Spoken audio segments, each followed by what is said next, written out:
Hello, here is a quick assembly overview of the N-Possible coupler system samples given out at the 2025 NSE National N-Scale Convention in Kansas City.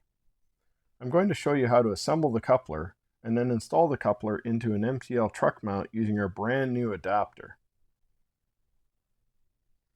Let's first start by identifying the parts in the sample package. We have 2 capsules of small parts and 2 truck mount adapter box tops. One of the capsules has coupler parts and springs, and the other capsule has our scale box coupler parts. For this assembly, we're just going to work with the coupler capsule, so keep the box capsule sealed up and set it aside for now. The first step in assembly is to mount the spring. So we can open the capsule.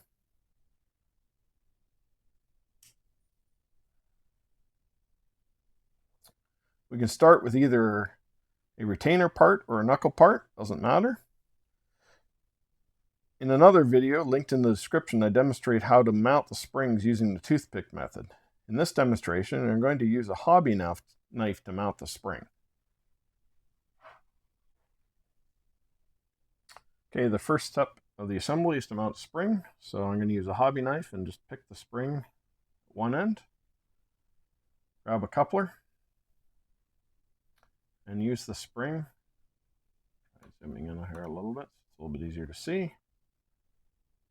What we're going to do is we're going to take the spring, we're going to gently compress it onto the boss on the end of the coupler. Just gently press it on. Get it worked over the little mushroom that's on the coupler end. Once we think we have it snapped on, we should be able to remove the knife. And we can see the spring is now firmly attached to that coupler shank. The next step is to grab the mating coupler parts. In this case, I have a knuckle. We'll pick up a retainer. We'll take the retainer and stack it with the knuckle. Stack them together. See here? They just set on top of each other in the closed position. But there are a bunch of interlocks that actually help the coupler assembly stay together. In its closed position, we have to stack them together.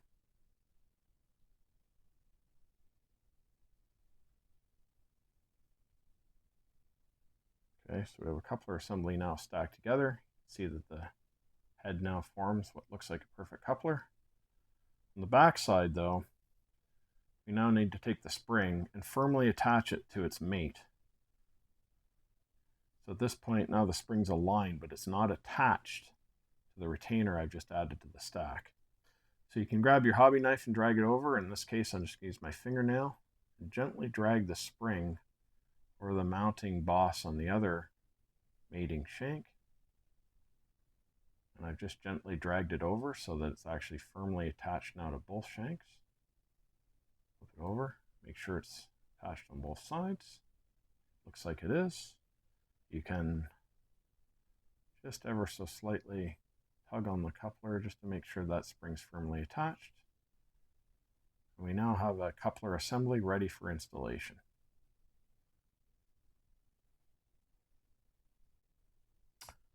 Once you have your coupler installed, it's time to install it into your microtrains truck.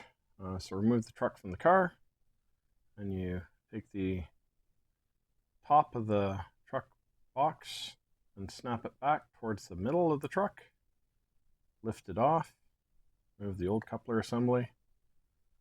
Take your assembled N-Possible coupler,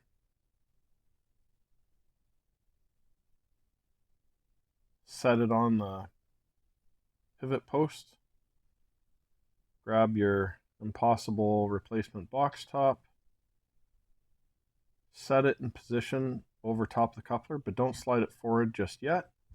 What you want to do is center the coupler very precisely.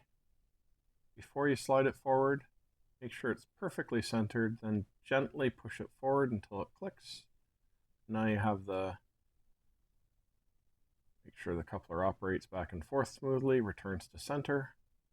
If you don't have it perfectly centered, what you can do is slide the box top back, don't remove it, and then recenter the coupler. You can also check how well centered it is by peering in the back Make sure that the dividing line in the middle is perfectly in the middle of the spring. See how it works? While one side of the spring is compressed, the other side's put under tension. So make sure that's right in the center. This one's pretty good. And now the truck is ready to be reinstalled in the model.